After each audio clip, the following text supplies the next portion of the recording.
Intelligence is ability to execute, not outside, inside. Cognitive ability is ability to execute outside. Algorithms are built on the platform of scarcity mindset and middle class mindset or jugadu mindset. Now I need an abundance mindset. Supramental yoga is a scalable and quantifiable, verifiable. So if you have a scalable model where you can continuously align to your intelligence, then your intelligence provides you that impact.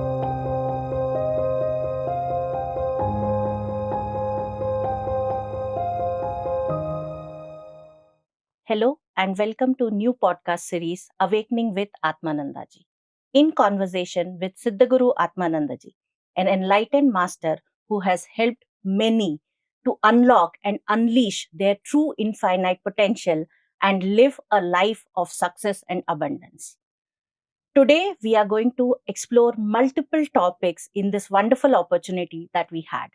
Namaste Guruji and welcome. Guruji, today, I would like to start with one very core and important aspect of human existence called as intelligence. Please help us understand intelligence in our daily life in simple terms. And every human being is born with a certain intelligence level. Can we work on that over a period of time and enhance it to much greater extent? Or does what we are born with, that itself is something that stays with us throughout our life? If you talk about intelligence, then I feel it is the most misunderstood subject in human life.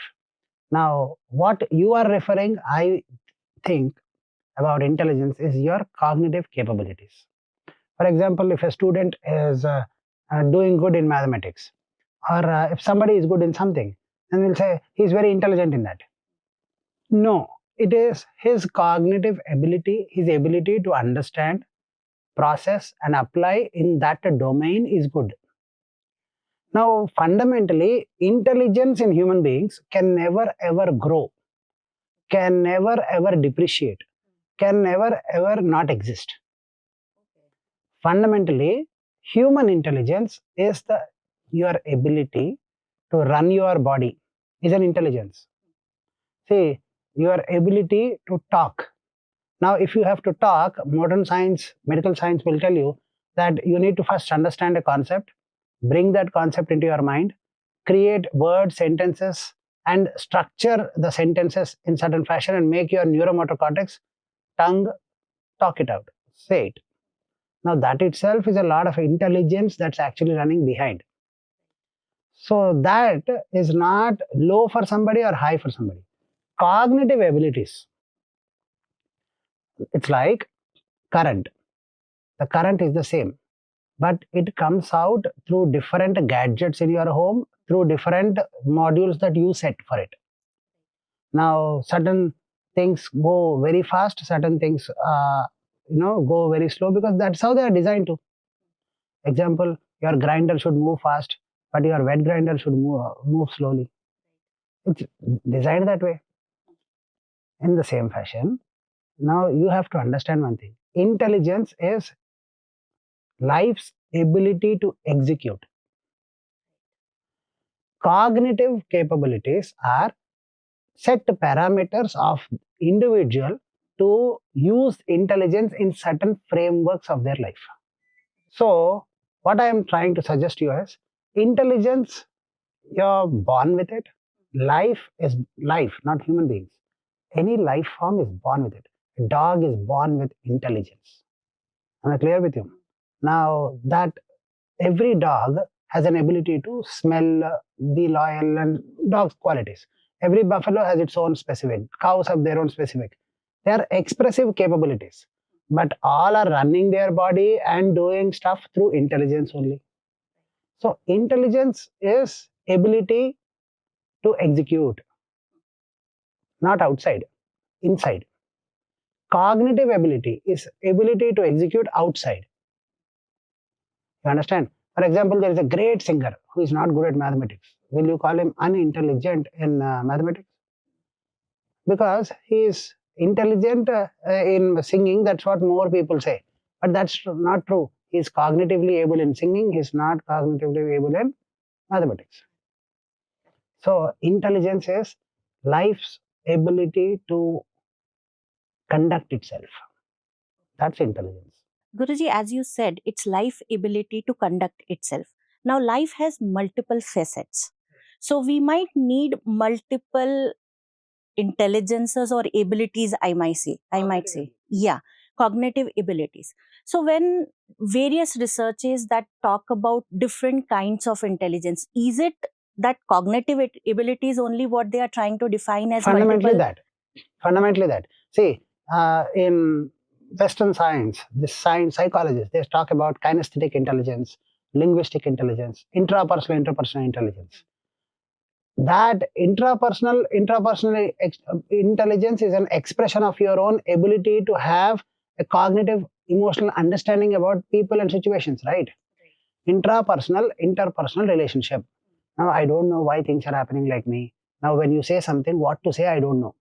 Why? Because I'm not understanding to calculate the gravity of the situation and respond to it accordingly. I need to have a specific cognitive algorithm set in my system. Intelligence is that basic life force energy's ability to execute. So I'm not good at interpersonal intelligence because I'm not trained into that. Or my cognitive algorithms, my situations, or the way I have built the mind is not supporting it. So I can't talk good. But maybe I'm very good at drawing, dancing, singing, whatever, something else. So somewhere I can execute, somewhere I cannot execute. But psychologists, instead of giving more, because they say athletic cognitive ability, all that. So they general into name they give for intelligence for everything. Right. Originally, intelligence in human people. But if we also give just generic name, I'm intelligent in mathematics, but I'm not intelligent in science. Then your subconscious mind is actually confused. Am I intelligent or not? I have a cognitive ability here. I need to build a cognitive ability there. Ability of intelligence to manifest. Like I said, example, if you want to go to your air conditioner and say, give me some, dosas, then it will never have that capability. Or grind me something. You also rotate, no? In the AC also there is something that is rotating. So grind it. No, AC cannot grind. Grinder cannot give you conditioning here. Guruji, you talked about subconscious mind. Please help us understand how intelligence is about ability to execute. Then we also talk about cognitive abilities, which in general people say as intelligence. Now, this subconscious mind, conscious mind, and is there any other aspect that or any other layer of mind that plays a role in helping us execute this intelligence? And If you ask the Western science, then there is no different.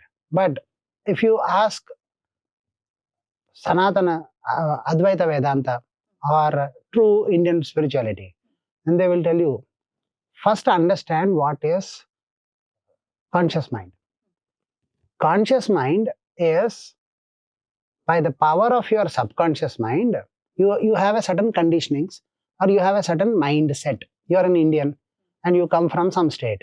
So you have that kind of a Punjabi mindset, a Kerala mindset, Tamil Nadu mindset.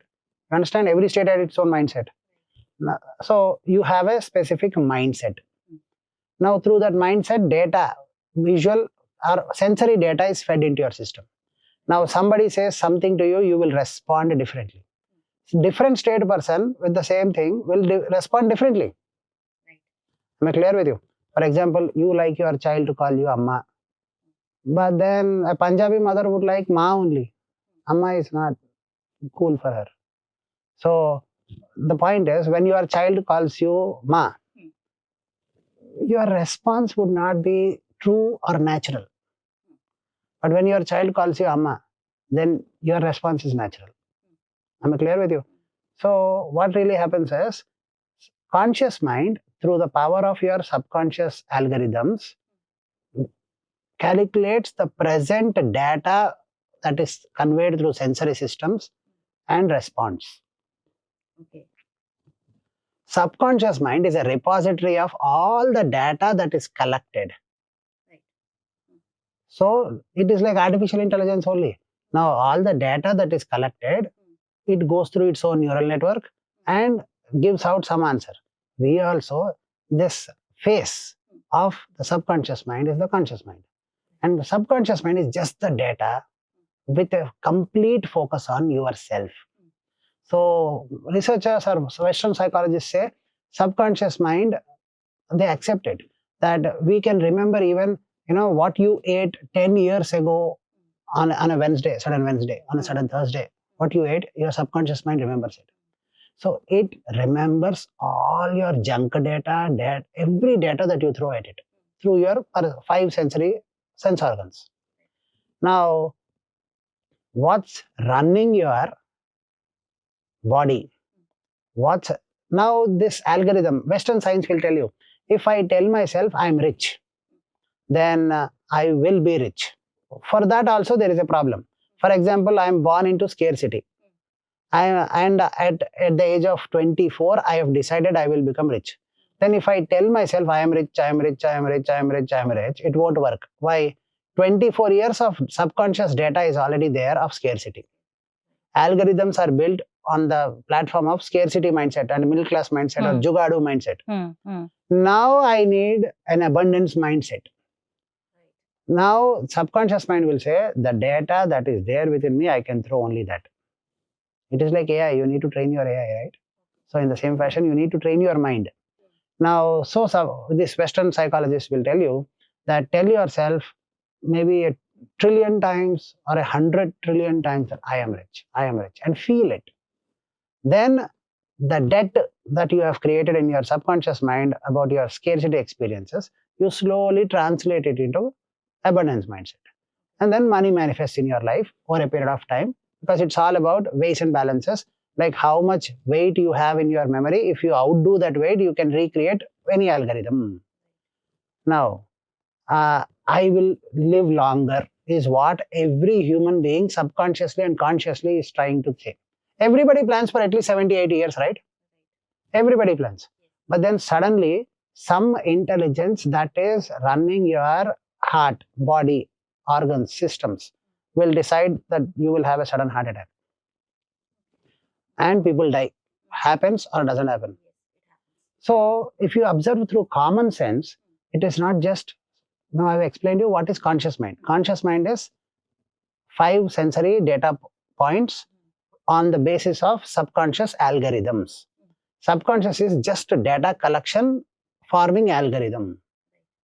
But there is something that is running your systems. That intelligence is beyond this subconscious mind, which is actually deciding how or when your liver, kidneys should go wrong or continue. There are people who have some bad habits which are not healthy for them, but still they live a 90, 95, 100 years of years, their life, nothing happens to them. Their body somehow is breaking up and the toxins and living a good life.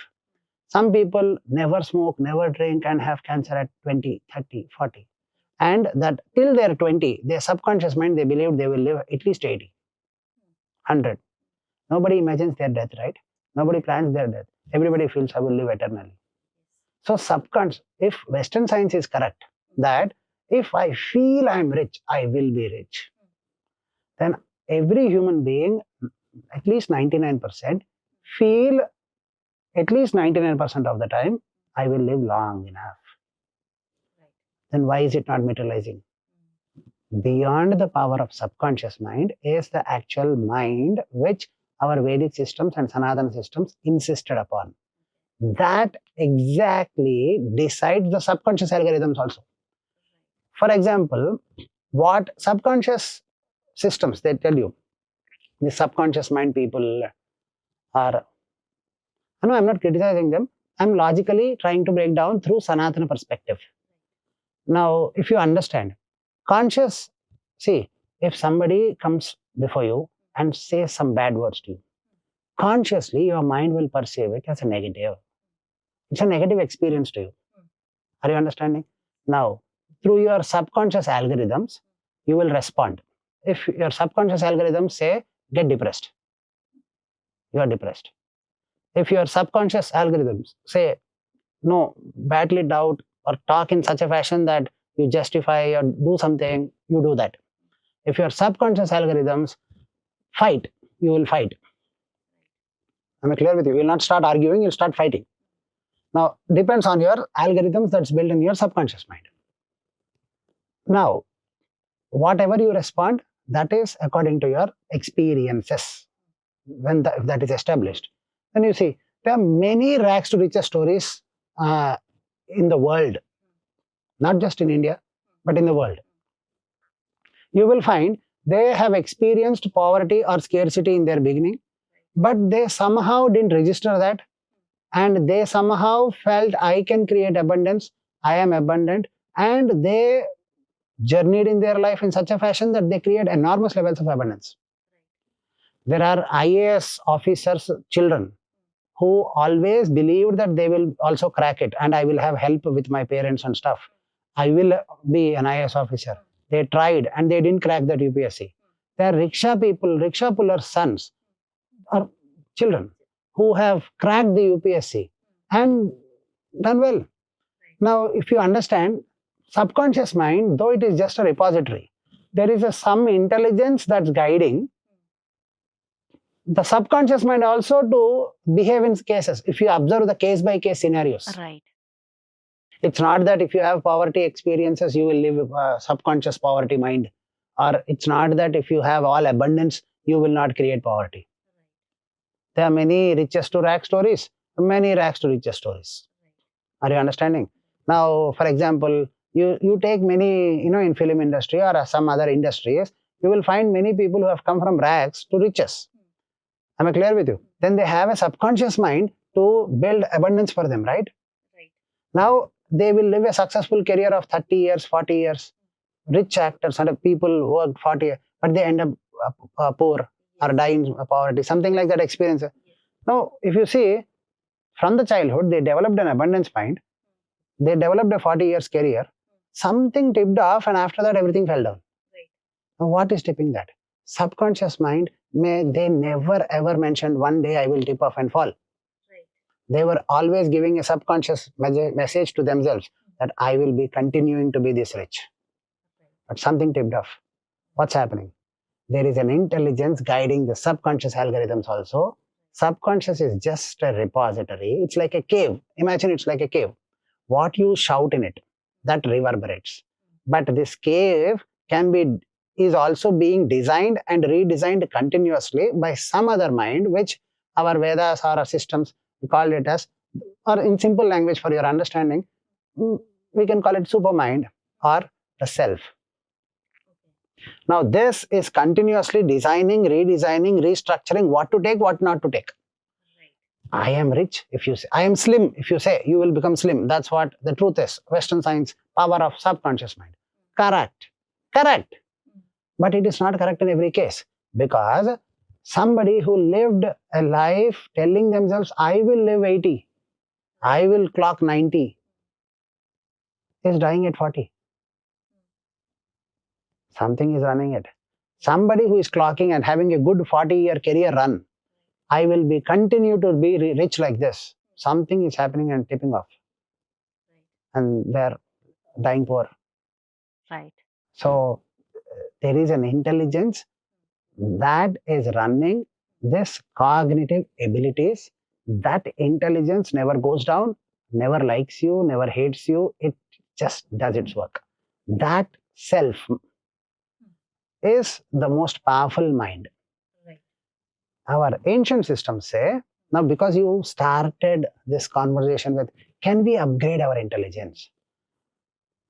If you know consciously and subconsciously to connect to that self mind, then self mind has a capability to organize, reorganize your subconscious mind memories or your subconscious data. Because if you ask, subconscious mind runs your life.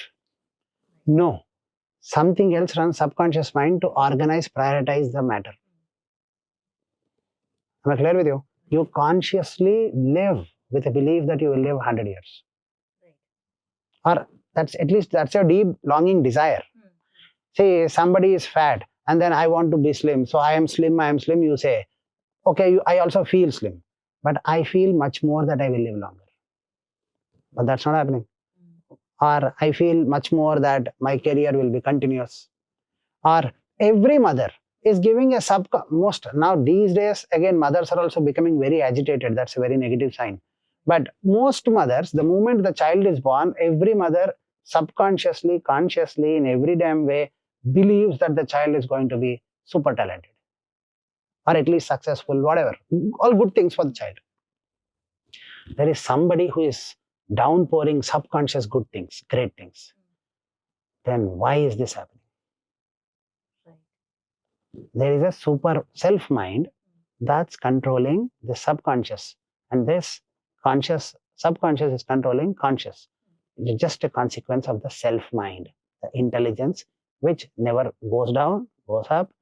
If you know how to contact that, then it can rearrange your conscious, subconscious, and everything. So that's yoga. Right. Now, this is exactly what I want Guruji you to explain us. We heard the term supramental yoga. Is this supramental yoga help you connect to that super mind and then run your life and manifest what you actually want in your life? Now, it can be a very simple answer, but I want you to understand one thing. If I tell it works or it doesn't work, now I want you to understand one thing. Are you the perceptions? You get some feelings, you get some thoughts. Are you just that? No. Why? Because they change every time. Okay. Sometimes you wake up in the morning and feel like you will win the world. Sometimes you wake up in the morning and you will feel you are the biggest loser on the planet. You don't know why that happens to you. Sometimes you get depressed, sometimes you get motivated, sometimes things go bad and you don't feel bad. Sometimes things don't go bad and you'll still feel I am the winner. You don't know why. Now, the point I'm trying to tell you is what you think or feel is not you. What you store within you, the emotions that you store within, that is not you. Because that you can reproduce or act as if you forgot. Some past trauma that you had 10 years ago, if you want to recollect it, it's easy for you. And you can spend days together not remembering the trauma. Am I clear with you? But you will all through function with the backdrop of that conscious algorithm. Now, that being said, there is some intelligence that is deciding which will come to the fore, which will come to the back, which will stay dormant. How your life, everybody is working for success. Only few people are having that natural cognitive set. Some people, everybody wants to be successful in business, but they are good product creators. Am I clear with you? But they don't know how to conduct the business in other facets. They become good employees. If they try to do business, things cannot happen. Are you understanding what I'm trying to say? So fundamentally, what I'm trying to say, there is an intelligence that's building cognitive capabilities. Cognitive capabilities which are built, are functioning, are affecting the life. Now you are asking fundamentally, can we build it? You know the intelligence is building it. Fundamentally, if you connect it to the yoga, what is yoga? You have to understand one thing. Yoga is an aligned emotions, mind and emotions aligned to the power of your own true self. What is that? Power of your true self. What is that? Anything, the power that's making my heart beat, the power that's running my whole metabolism, the power that's running me is me.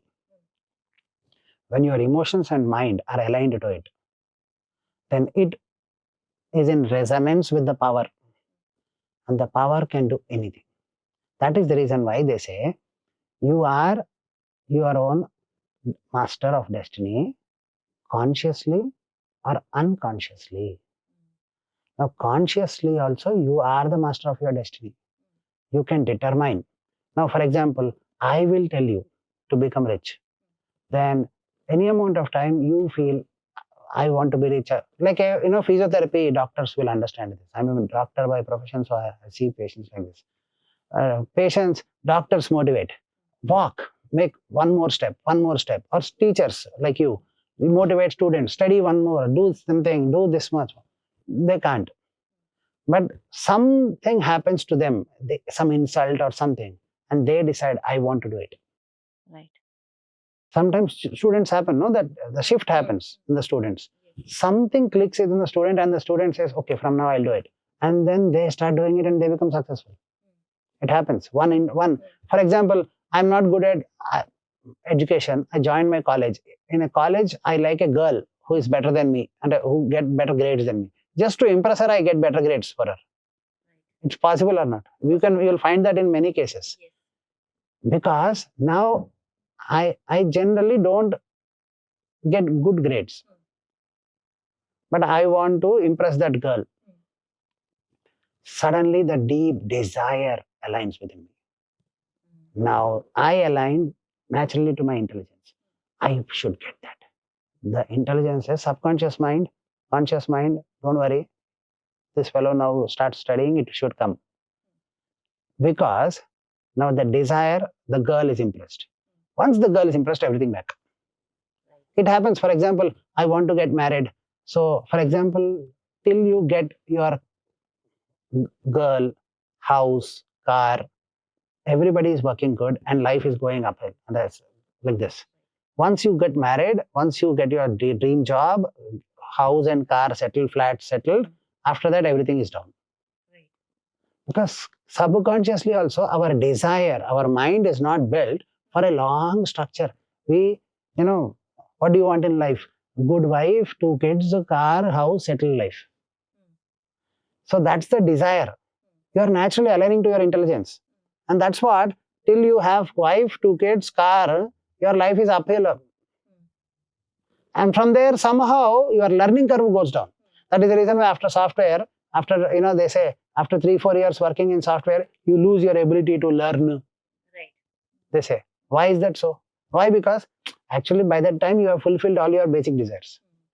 And then you cut off from intelligence, your own intelligence. Something to motivate you to get there is not there. The truth is, without supramental yoga also, a girl can motivate you, a girl can motivate a boy to align his feelings, thoughts to his own personal intelligence and get impossible things done. But once the desire is real over, artificial desire, like I want to be successful, cannot get you there. Yoga is a scale, the true Advaita Vedanta or Advaita Yoga, supramental yoga, is a scalable and quantifiable, verifiable process, which is scalable, it's quantifiable and verifiable. It's a process to continuously align to your intelligence. Right. You understand? Now, here also, it continuously aligns to your intelligence.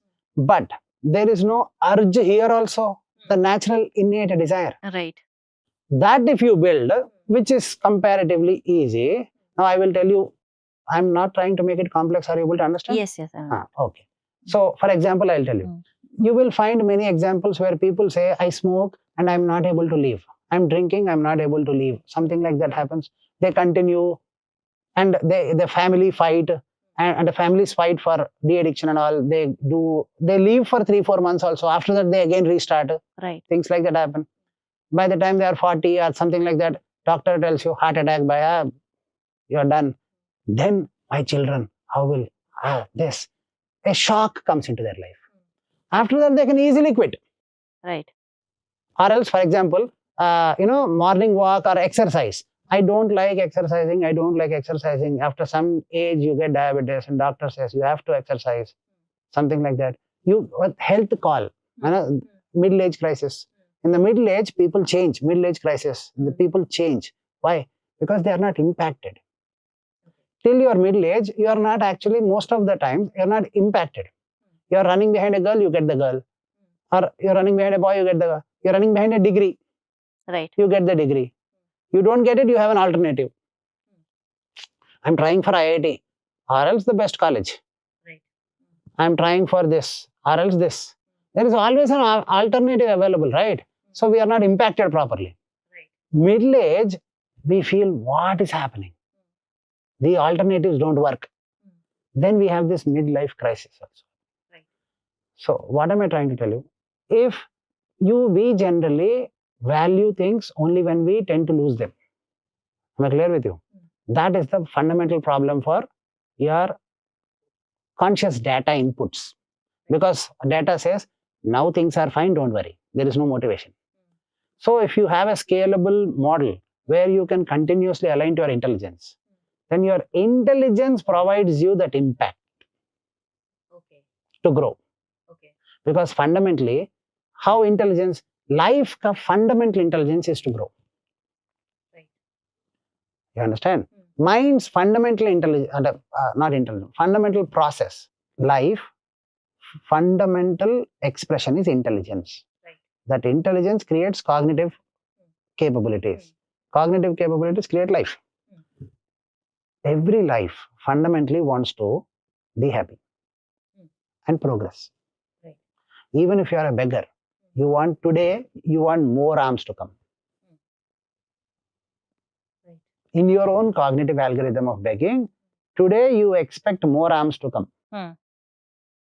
Everybody wants progress because life innately wants progress. When you connect to your intelligence and be aligned within you, innately that urge to grow continues to be there. Or else what happens is mind questions, now what? Okay, this done. So what? Next what? That is the reason why, people sometimes they work very hard and scale to 0 to 10 crores. But after 10 to 100, they struggle a lot. Why? Because the mind loses that security. I done, got a house, car, done, now for what? Your why should be clear. If your why is clear, your mind is aligned. After 100 crores, then everything is done. Right. Then they again struggle till 500 crores. Right.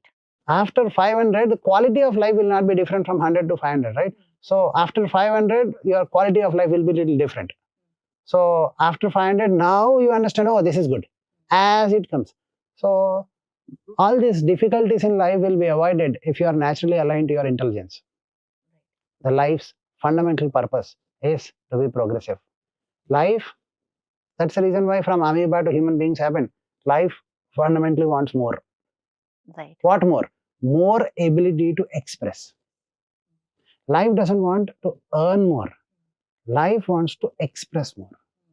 This is truly profound, Guruji. And there's one thing that I would like to say is there are many parents who always question how to give that internal motivation or internal drive for my child. I think today's answer of yours actually clarified that aspect. Yes, there is a possibility where the curiosity that a child has can be channeled and nurtured in a particular way and that ensures that that inner drive always is there, and that gets reflected in whatever actions they take.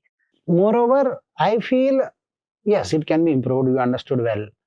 But I personally feel somewhere parents, teachers, or society is killing that drive in children. Because there is nothing more. Because there is nothing more, that is the message. Now, for example, you go in a society, you're settled, all done then.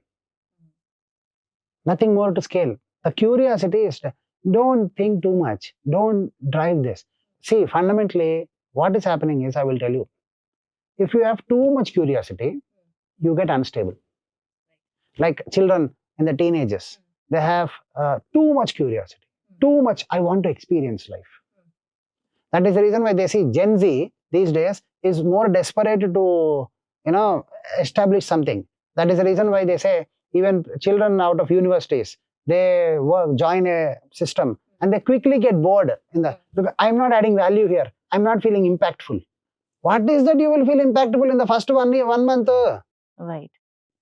I'm telling you, in the first 1 month, 2 months, 3 months, you want to add value, you want to add impact, and you have to feel something important. Gen Z is, very desperate about it. Most corporates or most people these days are complaining about that. Actually, that's not the way to do it, because impact is something that you provide over a period of time. Value is something that you bring to the table over a period of time. There is an immediate value, and there is a actual long-term impact that you can.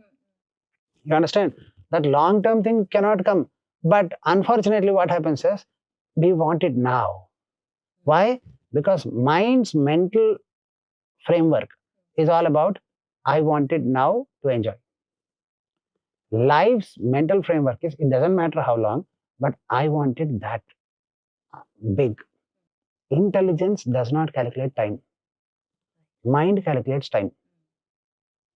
Intelligence, amoeba single cell organism to human beings happened through millions years. And man also, everybody in their life is actually trying to pursue excellence or purpose. Now these days, that's also very, Yes. whoa, that's a big thing. I'm telling you, the only purpose in life is to be proud of yourself. See, from single cell organism to human being happened millions of years. Okay, but then it happened. Even human beings. Now, we human beings, primitive man, we are constantly evolving. For what? We want to express more and feel happy about it.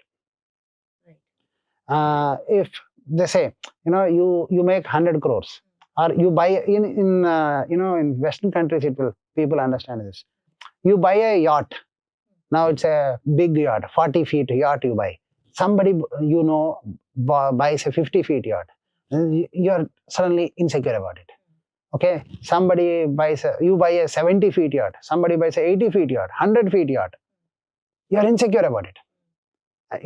And they even shout, my yacht is bigger than your yacht. Things happen. So there is always, so when you die, the purpose, or in your life, the purpose is to be truly, honestly, be proud of yourself. Aha, I have done this. I have expressed it better. You are in a race to express yourself more profoundly. Even if you have made 500 crores in your life, if you feel, I didn't know how to handle my family, you will feel depressed. The purpose in life is not to create a outcome to the society. The purpose in life, if because see, a purpose of a chalk is to write for you, but for the chalk, the purpose is to be the chalk. What is the purpose of a pen? To write. Okay, but why do you to write? That is the design fundamental. You understand? What is the purpose of a knife? To cut, because that's a design fundamental. What is the purpose of life? To evolve, to express more. Right. But then searching purpose, I want to purpose. The purpose is where you can express continuously every year at least 20% CAGR. Companies talk about compounded annual growth in the same fashion. Every year 20% CAGR, more productive expression in which field I can do, that is the purpose. And why? That's not the purpose. Because if I do that, then I will feel I've done more. But unfortunately, I've done more in money sector, 500 crores I've achieved. Now relations or things I'm not, I will feel still depressed. So creating an all-round growth within you and knowing that you can express more omnidirectionally in your life, in every category of your life, is actually the only purpose of life. Purpose of life is not your job. Your job is your recreation. Are you understanding? Your family or yourself is your inspiration. The job is your recreation. Why? Because if you don't do job or if you don't produce some value to the table in perceived terms, now this value is through the materialistic perspective or life's perspective. If you don't bring, then you will feel low about it. If you don't enjoy, if you don't get inspired by the personal things that are happening in your life, you will not feel motivated. Right? You will not feel motivated if you don't do well in your job. But if you are inspired, you will not be even motivated to do that motivation.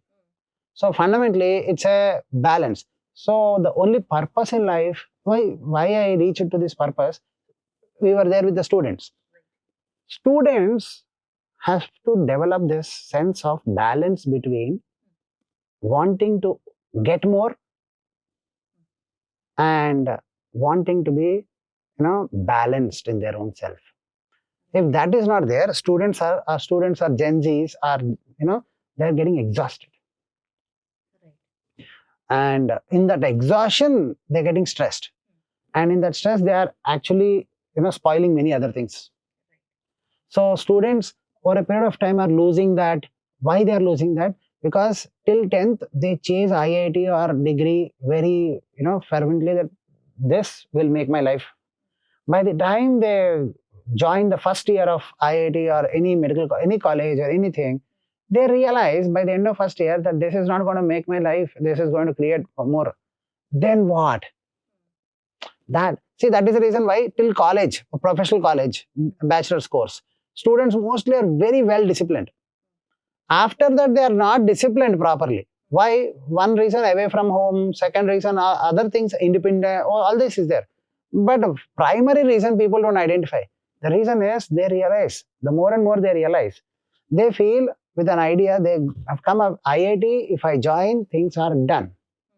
After first year in IIT, I realize, hello, if I complete it, nothing is done, everything is beginning. That realization makes them feel no purpose in chasing subconsciously. Now that creates a stress and frustration, and they feel, what's the point? Then, okay, I will build. Still, they will chase, but then I will build this. But now I want impact. Now why they are searching impact suddenly? Value. I want to feel important here. Why?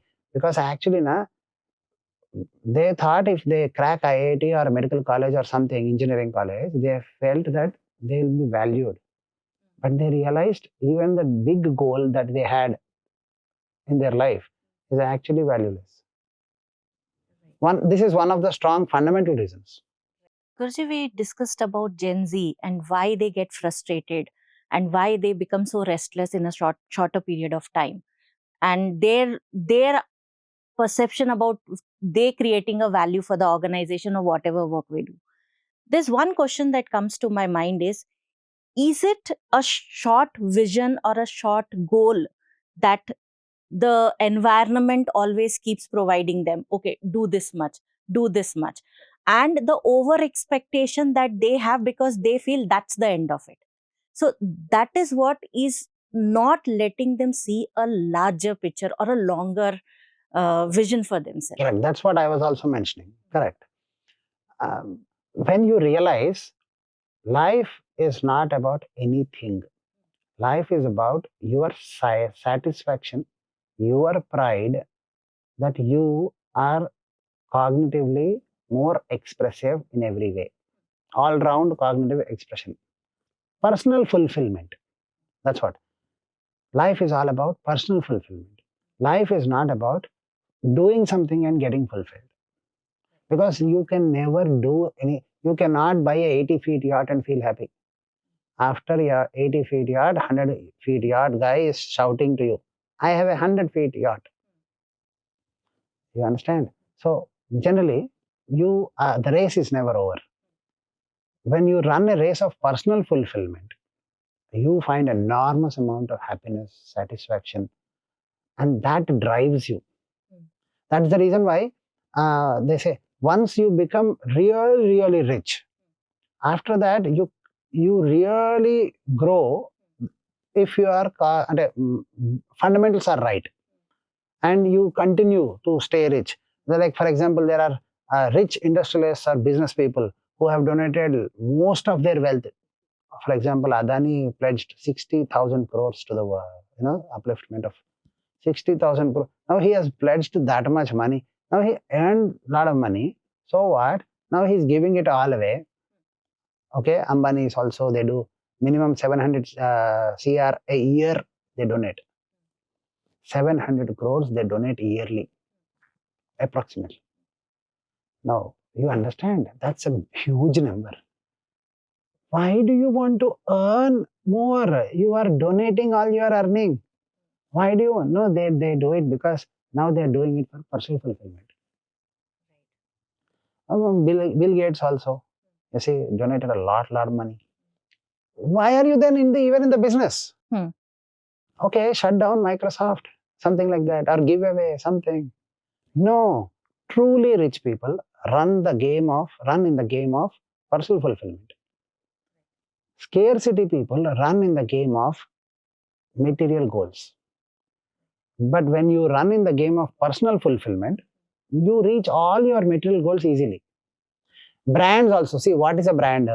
Say, I stand for it, I express, I give you a consistent culture, dependable, consistent culture, and tell you I stand for this.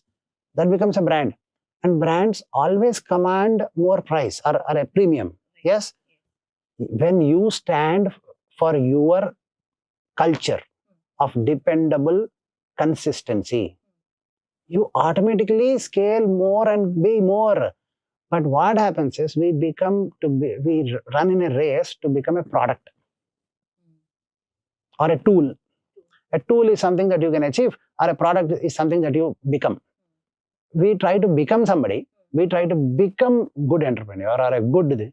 We try to do this better tool, and I want to talk better. I want to do something like this, or I want to get this skill.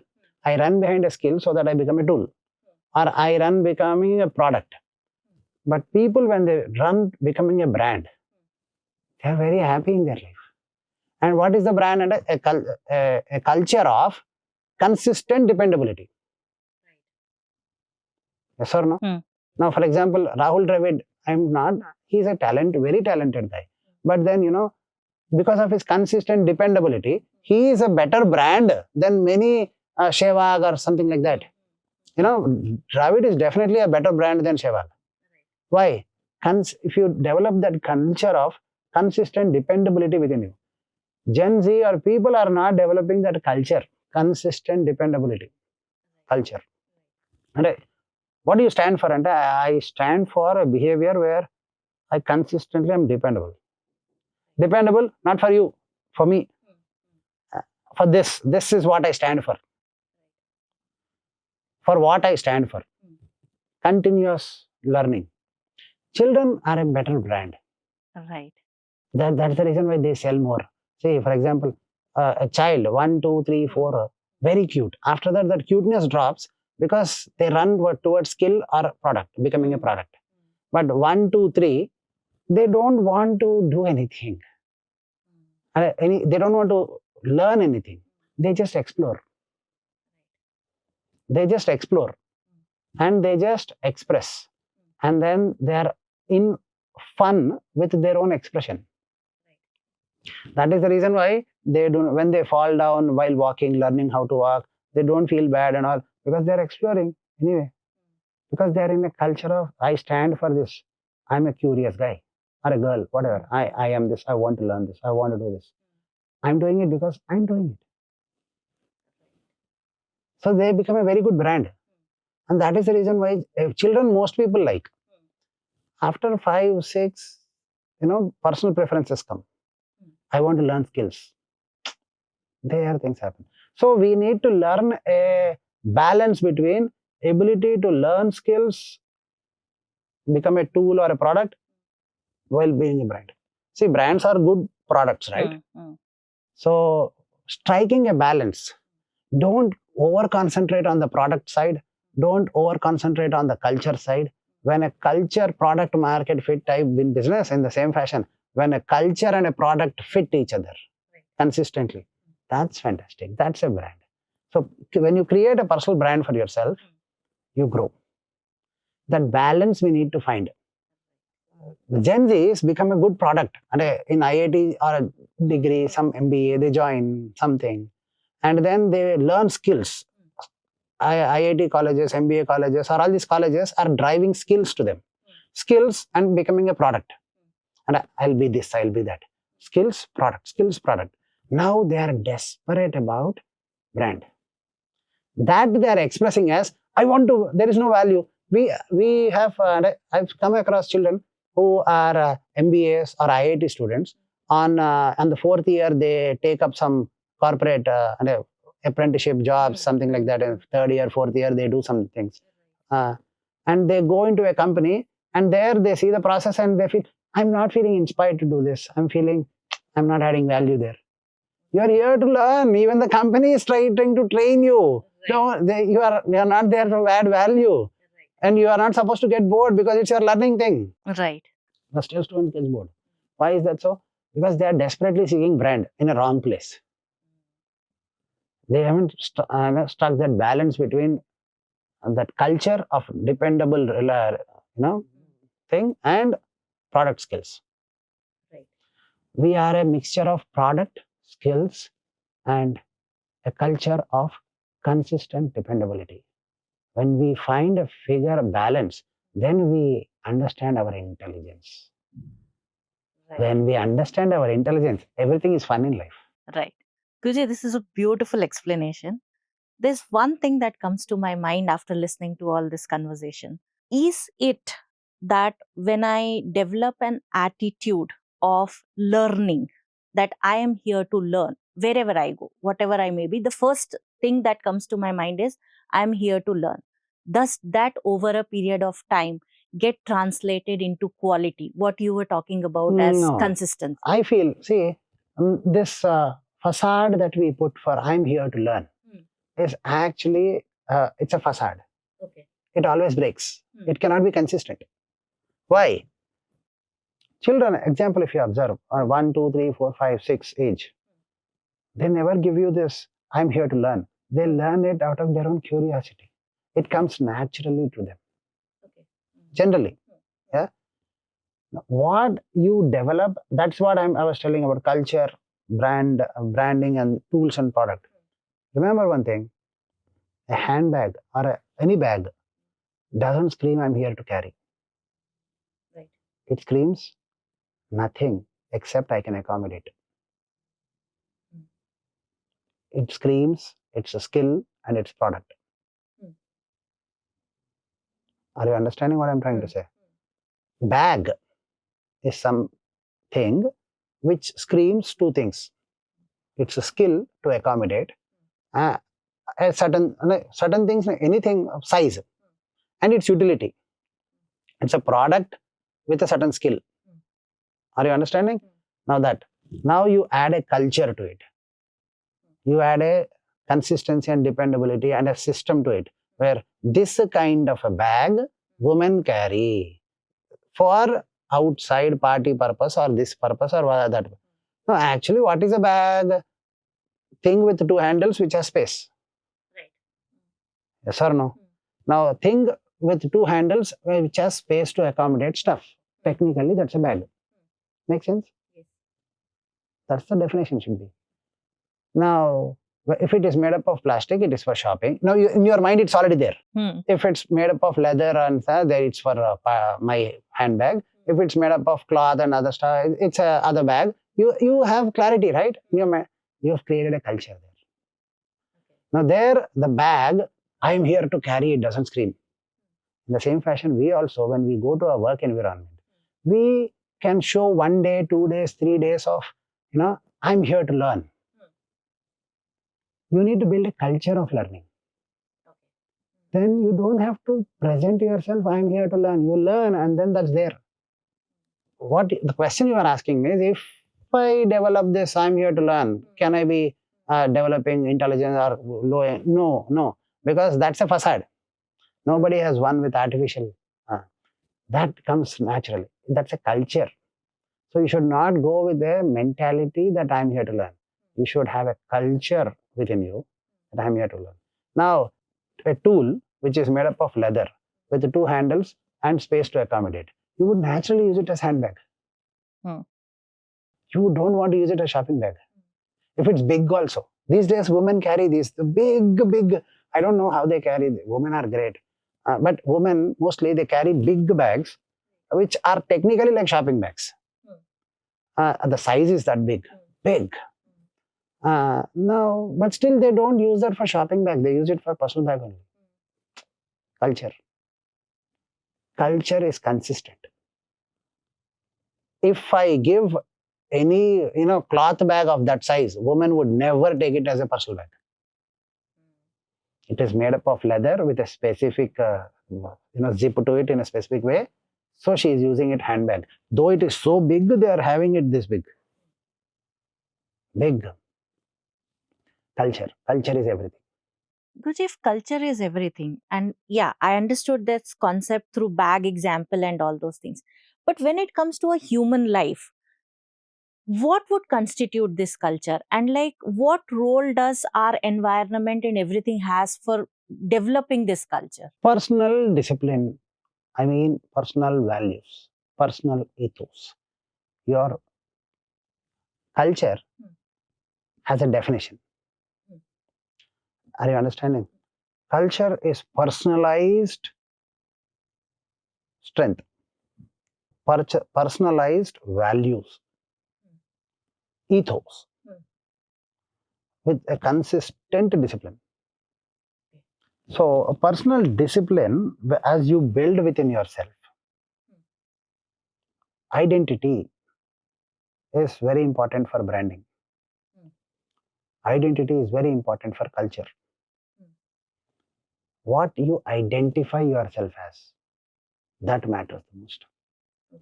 So, instead of this, you have to identify yourself with a specific thing. Then you can build the culture. Then, as a culture, you will win because you will be consistent. Guruji, if identity is the core of this particular culture, now let's take an example of a small child, say a 5-year-old or a 6-year-old. Now, that child might not exactly, like, subconsciously, he might be registering that as an identity, but he might not know. So, what kind of a atmosphere do parents have to create, or what kind of a behavior should they resonate or reflect in the family that helps create this strong good personal ethos or the right personal ethos? An atmosphere of awareness. Please elaborate, Guruji. See, mostly what happens is we are not aware of the consequences of what we do. Right. For example, there will be a father who will, tell, let us take this, we'll go somewhere, let us take this photograph and put it in Facebook or Instagram these days. It changes social media. So, Instagram or I don't know, X, whatever it is. Then let us put there and see how we'll get likes. If a father is saying that, or for example, a child is playing and suddenly he or she fell down and is crying because of see uncle, see see that, see this. What is the culture you are building into your child? When you are hurt, you don't deal with it. You try to distract yourself with, the child has fallen down running, he tripped off and fell. Now the child is crying. Immediately you go run, pick the child because you love the child. But then you say, see the bird, see the tree, see this, see that, see this. Don't worry, don't worry. Now what are you trying to build? When you're hurt, don't deal with it. Don't build strength. It's a moment of building strength for you. Instead, ignore it. Right. Or when the child is crying, see, uncle is looking at you, you're crying, you should not cry. What will uncle think about you? Or what will some other person think about you? You are trying to tell the child, build that, the culture that, always think about what people think is more important. When you are hurt or when there is a problem, distract yourself. That is the reason why when I am really, and when I'm studying science, after 30 minutes, my mind gets heated up and then I want some entertainment. Right. When you are bright students with a good culture, which naturally happens in rare cases, you'll see, I was doing mathematics for 3 hours and then I got tired doing it. Then I picked up science and it was so fun. Right. Kind of, and in MBA also, yes. Students, you will find some people, this subject I studied, after that day I studied, it was fun. Some people, I studied this and then I needed a movie. I needed break. I needed this. I needed that. Kind of. Why? Because everything is inbuilt in our fundamental personal culture that, when you, as a child, you run and fall down or something happens, you cry, your mother or father is going to tell you, look at the bird, look at the tree. Right. Instead, if you just lovingly hug the child, oh, you fell down, I'm empathetic towards the point that you fell and you're hurt. And now I hug you and I love you and you're hurt. I know, deal with it. I'm also dealing with it. I love you. Aware, attentively, you are aware that the child is hurt. It's not hurt to an extent that you take them to the doctor, right? It's a physical small thing. So I deal with it. How do I deal with it? With love. Because small hurt, I can't do anything. Right. But with love, I can deal with the pain. When you teach it, when you hug the child and wait, the child is crying because I'm hurt, daddy. Yes, my dear, I know. No, you're hurt, so I'm taking care of you. I'm loving you. I'm there with you. And you don't say, see the bird, see the donkey. You say, yes, I love you. Child subconsciously understands one thing. If I'm hurt, love can solve. I seek love, not distraction. My strength is love. My strength is my being. And in the being of being hurt and dealing with that pain, after 5 minutes, the pain will go. Body will adjust.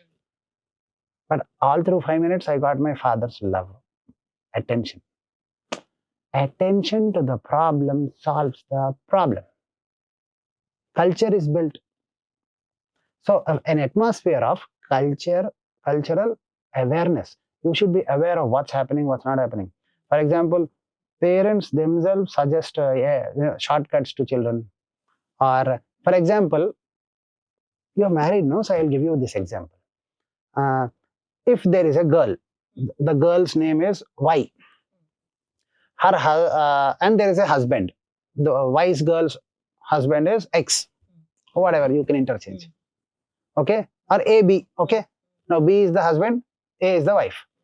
Now, every day the wife goes to the husband and says, how will you provide for the rest of our life? Will your job be there? How will you do in this competitive world? How will you do in this competitive world? You're going to the office? Yes, my dear. Will you do good and get a promotion? Every day the husband is asking this, or the wife is asking this to the husband. What do you think the husband will do? He'll get frustrated and irritated. A child goes to the school every day. Hey, study well. You do well. You have to. This is a competitive world and you have to do well. Will you Right. get to IIT? Will you get? You are putting a lot of expectation. You have to go to IIT and become an engineer. Okay? Manage it. How will you manage that? Sense of responsibility. The child is playing. Hey, go study. Why are you playing? You direct. That's an easy method. But then explaining the system that I have to study because it's my exam. It's my exam. Topping my class is my priority. No, my mother is there to remind me that. When mother is there, I will not build personal culture. So fundamentally, with awareness, what am I talking? To which what he will understand, he or she. Great intrapersonal and interpersonal relationships are built with that emotional understanding that. See, I am saying it with one intention, but you will always perceive it with your intention only. Don't say something and say that's not my intention. Say something with a calculation of what is other people intention. I have to. This happens naturally in teenage or in 20s. You know what to say so that the girl gets impressed. You know that. But after that, your mind becomes complacent. See, most boys, they impress girls. At least in the arranged marriages, you meet a girl, you speak to her for 1 month, 2 months, and the girl is impressed. You understand? What can you say in 1 month that the girl is impressed to give her life, to spend the rest of her life with you? Subconsciously, that hormones kick in and you say something, do something, and the girl feels, acha hai, good enough. But wives suffer that. He doesn't say good enough, and he doesn't feel good enough because he's not considering my identity, my calculation. So we say something, even in the office we say something, and the boss says something or things happen. That's not my intention, we say. You are not supposed to speak your intention. You are supposed to address other people's intentions. Oh. You are not supposed to speak your intentions. Keep your intentions to yourself, because that's your intentions are your personal matter. Right. A thug which is trying to cheat you will tell you his intentions, or will try to tell you, what you should understand. Right. Remember, to succeed in life, you have to address other people's intentions. Never express your intentions. Your intentions are your private matter. That's great. But most people try to express their intentions. Yeah. That's very bad. Because we always associate expressing our intentions as the right communication. Addressing other people's intentions wins friends, wins jobs, wins careers, wins life, wins everything around. Fundamentally, it wins heart. When you address other people's intention, you win their heart. And after that, they are ready to do anything for you. And ultimately, this also boils down to that awareness. Correct, awareness. You being aware of situations, people, and addressing that is what is giving you the solution for your life. Correct. That is the reason why I said an atmosphere of awareness parents should have. Right. Guruji, one last question. Though maybe it might sound a little different than the flow that we have been, but there's one thing that I always come across when I deal with parents: scolding a child and appreciating a child. Now, these are two things which parents have very different views on this. Some scold in front of others, but they don't appreciate. Some appreciate a lot in front of others, but they don't scold when it is needed. Now, please help me understand this. How to deal with this? Like, scolding a child, what kind of impact are we creating on the child? And appreciating a child, when to do this so that the child gets the right message from that? See, answering this question will be very, very, hypocritic. Why? Okay. Because if people are that aware, alert, that now I should not shout or scold, or now I should, then the question of shouting or scolding before people, or in the silence, or not appreciating, all this would not arise. So how to handle this? I can give you a nice, but the best answer is, you shout or scold at a person because you can't control your anger, right? Right. Before you reach a point where you cannot control your anger and shout before people, or again or on the back of whatever permutations and combinations you want to put for with your, they are not just parents and children. This answer holds good for everything. Remember, if you forge a strong personal bond, no matter what shit happens, the people are children, everybody is going to forgive it. Right. How to deal with it is to forge a strong personal bond. Right. If you and your child, if you and your boss has a strong personal bond, and your boss shouts before 10 employees, 10 other colleagues, you're not going to feel offended. If there is a strong personal bond and you understand that there is a bond, strong bond, the boss understands, and employees, everybody understands. And the boss in the meeting has shouted at you and things happened. But then you know what? You are not going to feel bad. You're going to feel bad that he shouted at you, but you're not going to feel really bad. You understand? Strong personal bond, when you forge it, anything happens. You don't really bother, right? So, how to deal with children? We need, mostly this is what is happening, that by the time the child reaches 14, we miss out that golden period of forging a very strong personal bond. That is the reason why 12, 13, 14-year-olds, most parents say, if I say something to my child, he won't listen. Yes. The golden period to forge a strong bond is 8 to 16. And to do the fundamentals to forging a strong bond is 0 to 8. How you present yourself, you have this 16 is the cutoff mark. From 8 to 16, you need to build a strong personal bond, personal ethos. Or else what happens is they treat you as a money vending machine or things vending machine, because they understand you don't understand. They understand you don't understand. So once they say you don't understand, now they're going to behave the same in there, because from 16 they're going to emotionally say you don't understand, and friends will relate more, and college, society, and of course these days with technology growing fast, they are more technologically advanced than you. They feel that somewhere by 24 they feel you don't understand, and after that you don't understand continues, right? So 16 is the tip of point. So forge a very strong bond. After that anything happens, after that you don't understand also, they will understand you, because you understand what I'm trying to say.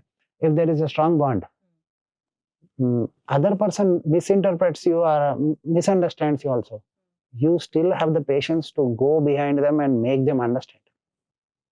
You understand? Or if they finally they can understand also, you try to let go. Okay, you don't understand, but still I'm with you. This Right, happens. right, right. Thank you very much, Guruji. There are many things that you touched in today's podcast. You did talk about the importance of awareness. You did talk about how to be that true self and work towards developing that bond between people. Basically, I would not like to categorize as family or parents, but basically between peoples by being true self. And that is what makes you the true winner in life. Thank you very much. God bless.